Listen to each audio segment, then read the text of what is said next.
2 دن قبل اقلیتوں کے کمیشن میں قادیانیوں کی شمولیت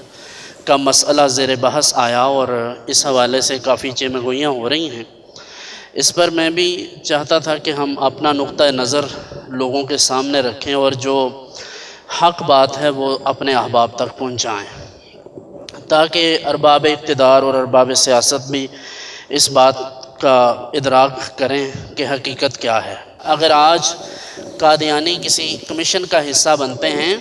تو یہ کل کو اپنی ایکٹیویٹیز، مذہبی سرگرمیاں جاری رکھیں گے جو کہ اہل اسلام کے لیے خطرناک ثابت ہو سکتا ہے۔ اس لیے یہ بات کرنا لازم تھا کہ لوگ اس بات کو سمجھیں کہ یہ اقلیتوں کے کمیشن میں جو ان کو شامل کیا گیا ہے یہ ایک پہلا سٹیپ ہے۔ اس کے بعد آگے کیا ہوگا اللہ بہتر جانتا ہے، لیکن ہماری گورنمنٹ کو چاہیے کہ اس کو سنجیدہ لے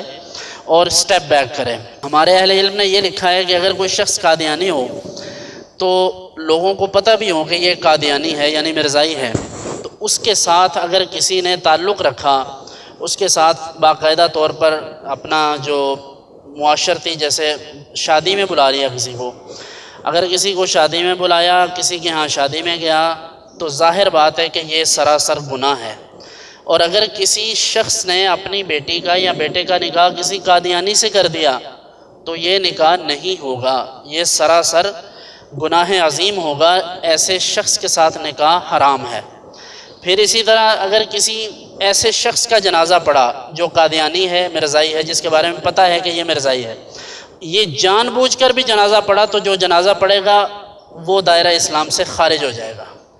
یہ ہیں شریعت کے احکام، کیونکہ ہر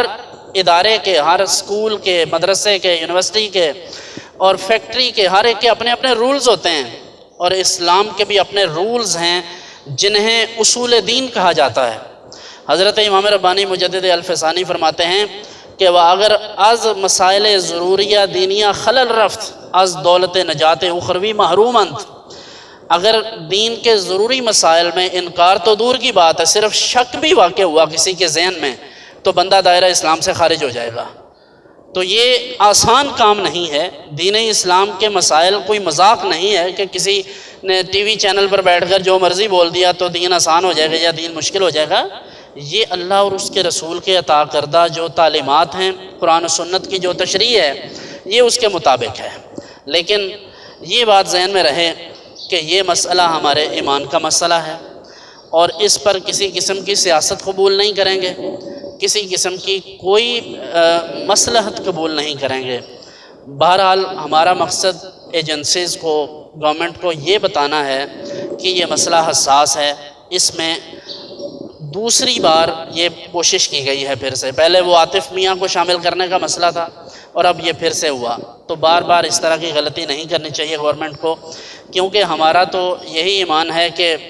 نماز اچھی، حج اچھا، روزہ اچھا، زکوٰۃ اچھی، مگر میں باوجود اس کے مسلمان ہو نہیں سکتا، نہ جب تک کٹ مروں میں خواجہ بطحا کی عزت پر، خدا شاہد ہے کامل میرا ایمان ہو نہیں سکتا۔ تو ہمارا یہ ایمان ہے۔ ختم نبوت زندہ باد۔ رسول اللہ صلی اللہ علیہ وسلم سے محبت کا یہ تقاضا ہے کہ ہم مرزائیت کا بائیکاٹ کریں، ان کے ساتھ کسی قسم کا سوشل کوئی تعلق، کوئی کسی قسم کا معاملہ نہ رکھیں۔ اللہ تعالی ہمارے حکمرانوں کو ہدایت نصیب فرمائے، بالخصوص ہمارے خان صاحب جو جلدی میں بہت سے فیصلے کر جاتے ہیں، اللہ ان کو ہدایت دے۔ اگرچہ انہوں نے کئی اچھے فیصلے بھی کیے، لیکن جو غلط فیصلہ ہوگا ہم اس کو غلط کہیں گے۔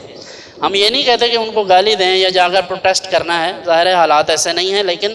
ہمارا پروٹیسٹ یہی ہے، ہم یہ سمجھتے ہیں کہ یہ غلط فیصلہ ہے، ہم اس کی حمایت نہیں کر سکتے، یہ قادیانیوں کو نوازنے والی بات ہے اور ایسا کام ہم ملک پاکستان میں نہیں ہونے دیں گے۔ وآخر دعوانا ان الحمد للہ رب العالمین۔